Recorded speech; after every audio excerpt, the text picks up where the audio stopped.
What's going on, boys? A lot of you guys have been asking me about defense. I got the best defense in the game right now for you. Let's hop right into it. All right, boys. So today we're going to be talking about defense, and I'm going to be showing you guys the best blitz in the game and the best coverage setup in the game off that blitz. 3-3 double mug out of the 3-3-5 tight playbook is going to be the defense that we're coming out in, and mid blitz is going to be probably the best blitz in the game right now. I'm going to show you guys how to set it up to make it scream. So basically, you're just going to come out in mid blitz, and you're going to take whoever is manned up to the running back. It's going to be the safety right here. In this example, you're going to go ahead and pinch your defensive line by hitting left on the D-pad, down on the left stick, and that's basically going to spread those linebackers. You're going to go ahead and crash your defensive line down. You're going to stand in this gap right here with your user. And if I show you guys the play art, it's going to look just like this. And when they snap the ball, you can pass commit too if you want to. But when they snap the ball, you guys are going to notice that you just come screaming in immediately. Right there was actually not a great example of this blitz working to perfection.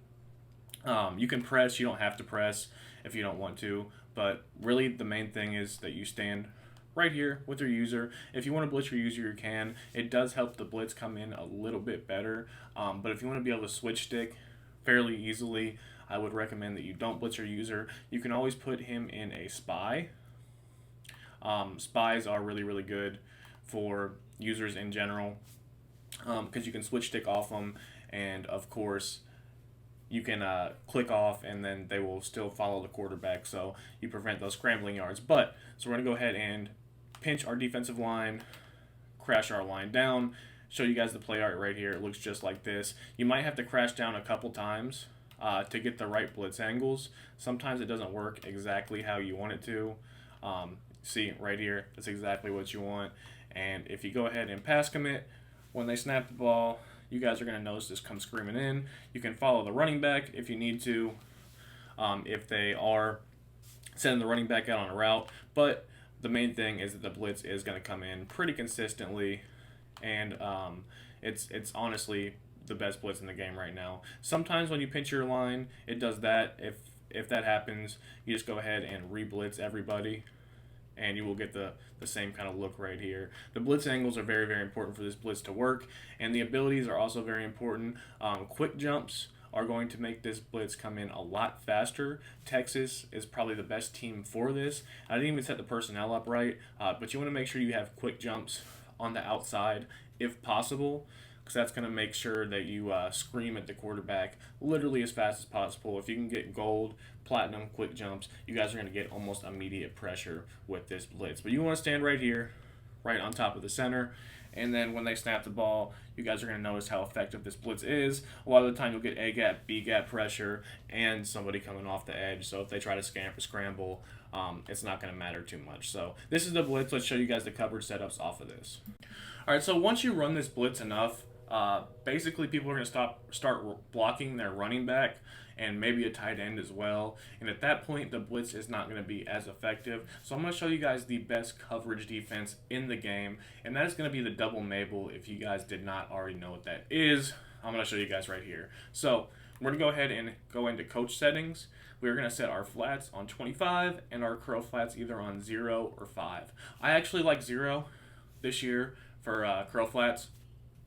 They play the flat really, really well. And the reason that we have these flipped is because flat zones are going to play the sideline a lot better. And curl flats are going to play a little bit more inside. And they jump those inside flat routes like quick throws to the running back wheels, stuff like that, a lot quicker. You're also going to be able to click onto them and use them as a deterrent for quarterback scrambling if you guys need to. So we're going to do this, and we're going to come out in basically Tampa 2. And I'm going to show you guys how to set it up from there. Alright, so we're coming out in our Tampa 2, and you guys see the play art right here. What I like to do is you can still move this guy down and kind of show that threat of blitz right here, but we're actually not going to send him. What I like to do for this specific setup is actually take my slot corner and move him right here. And what that's going to do is still give us the kind of mugged gap look like we're going to blitz, but we're actually going to go ahead and send both of our linebackers into hook curls.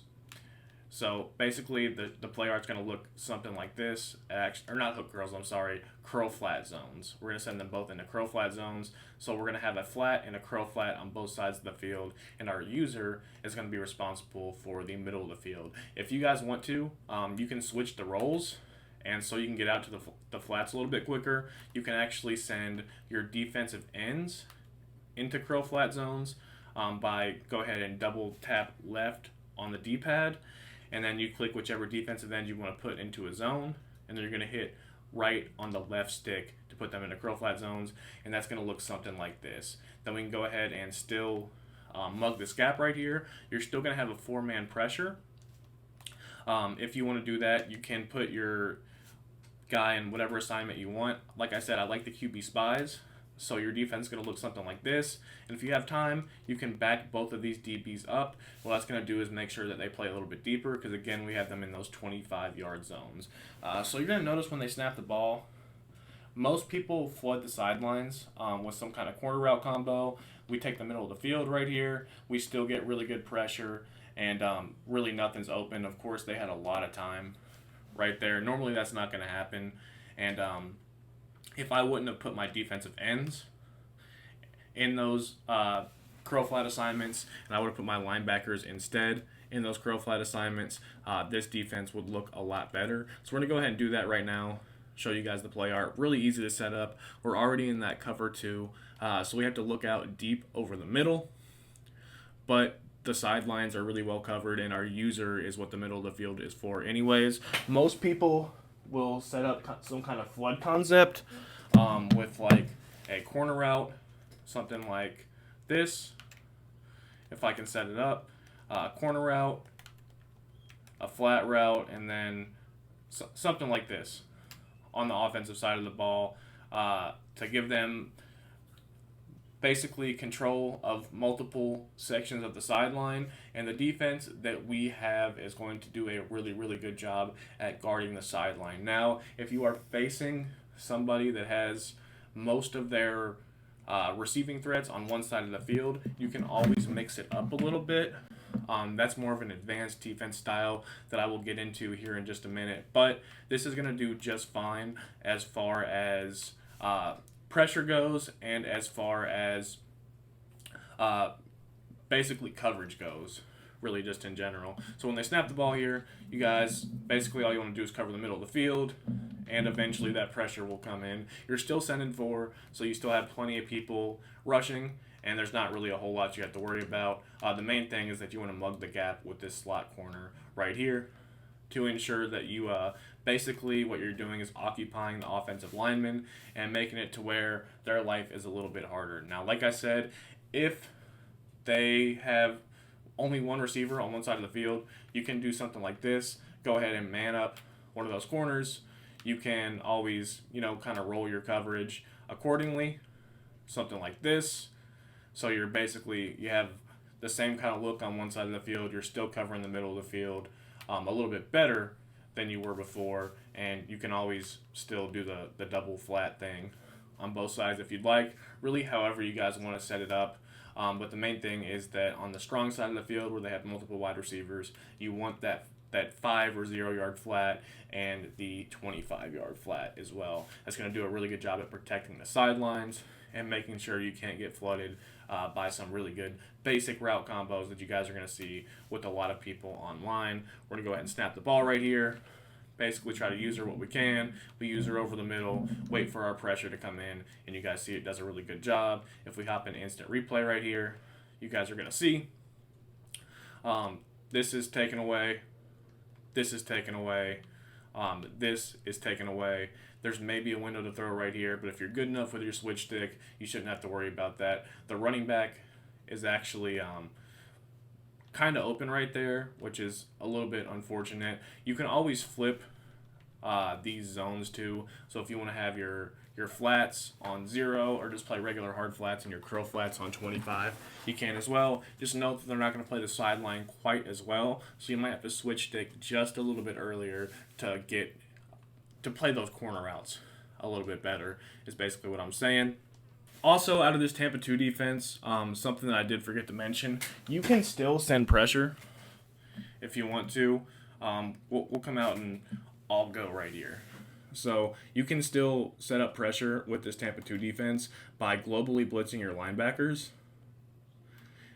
and then basically just hover in this gap exactly the same way. You can still go ahead and pinch your D-line and crash them inside. It'll still look just the same, and you should have a really good blitz angle as well as having decent coverage on the field. You can play the sticks. You can reset your coverage to where your zone drops are off, however you want to do it specifically. But this is still going to come in, and you're going to be playing a zone-based coverage off of this, so you don't have to worry about your man-to-man holding up. So we're going to go ahead and snap the ball. You guys see the blitz doesn't come in as well, but you still get pressure in plenty of time, and you don't have to worry about covering too much of the field. So little note I wanted to throw in there before we call it a video. But that's the gist of the defense, guys. Not too complicated. I don't want to go over a whole bunch of crazy defensive adjustments. The more you guys get familiar with this defense, the better you guys will get at setting it up and making adjustments out of it. Hope you guys did appreciate the video. If you did, make sure you slam that like button, subscribe if you haven't already, turn on that noti bell so you're notified every time we put another video out just like this. As always, it's your boy Killer Cam Friend. Until next time, peace.